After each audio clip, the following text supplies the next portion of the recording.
عمرك دخلت نادي رياضي بالليل الجو هادي، الإضاءة قليلة وكل حاجة شكلها طبيعي لحد ما تكتشف إنك مش لوحدك واللي معاك مش بشر؟ بص يا سيدي، في واحد اسمه كريم، شاب رياضي بيحب يروح النادي كل يوم بعد الشغل. كان بيروح يتمرن في الجيم لحد ما يقفله، ساعات بيكون آخر واحد بيخرج. في يوم الدنيا كانت هادية قوي، الجو مغيم والناس قليلة.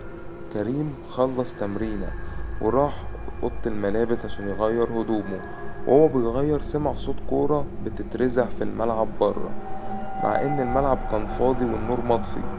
استغرب وخرج يبص على الملعب، لقى الملعب كله ضلمة إلا لمبة واحدة بتترعش.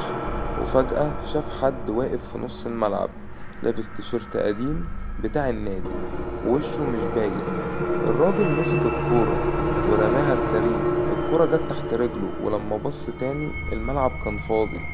رجع بسرعة للأوضة يلم حاجته، لكن الباب اتقفل لوحده والنور قطع. وفي لحظة حس بنفس بيتحرك ورا ظهره، ولما لف شاف نفس الشخص، بس المرة دي وشه باين، ملامح مش طبيعية وعينه سودا، وبيقوله بصوت مخيف: الماتش لسه مخلص، دورك تلعب. كريم فقد الوعي وصحي تاني يوم بره النادي على الأرض، وحارس الأمن بيقوله: انت ايه اللي جابك هنا؟ النادي مقفول من امبارح بالليل.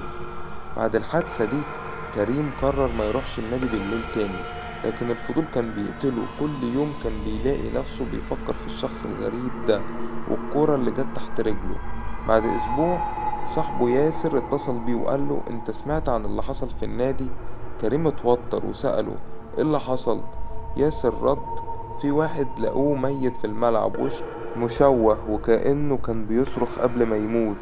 الغريب ان على الارض كان في كرة قديمة، نفس الكرة اللي كانت بتوصفها.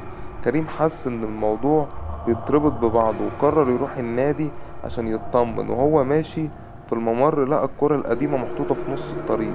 لما مد ايده عشان يشيلها سمع صوت من وراه بيقول نفس الجملة: الماتش لسه مخلص.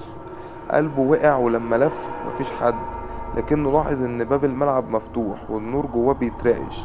كريم رغم الخوف دخل الملعب، كل خطوة رجله كانت عايزة ترجع. الكرة كانت فجأة قدامه بتتحرك لوحدها ناحية نص الملعب، وفجأة كل الأضواء اشتغلت مرة واحدة، وظهر فريق كامل لابسين لبس النادي القديم، واقفين على خط النص، وشهم باين بس مش ملامح بشرية، عيون سودا واسعة وبقهم مفتوح كأنهم بيصرخوا من غير صوت. واحد منهم نفس الشخص اللي شافه قبل كده مسك الكورة ورماها بقوة ناحية كريم. الكرة خبطت في صدره وحس جسمه بيتجمد، نفسه بيتسحب ورؤيته بقت بتضلم. قبل ما عينه تقفل تماما شاف نفسه واقف معاهم في الصف، لابس نفس اللي هم لابسينه وعينه سودا زيهم. والليلة دي كانت آخر مرة حد شاف فيها كريم. بس لحد النهاردة لو عديت جنب النادي بالليل وسمعت الصفارة اوعى تبص جوه، لانك ممكن تلاقيه واقف مستنيك تكمل الماتش.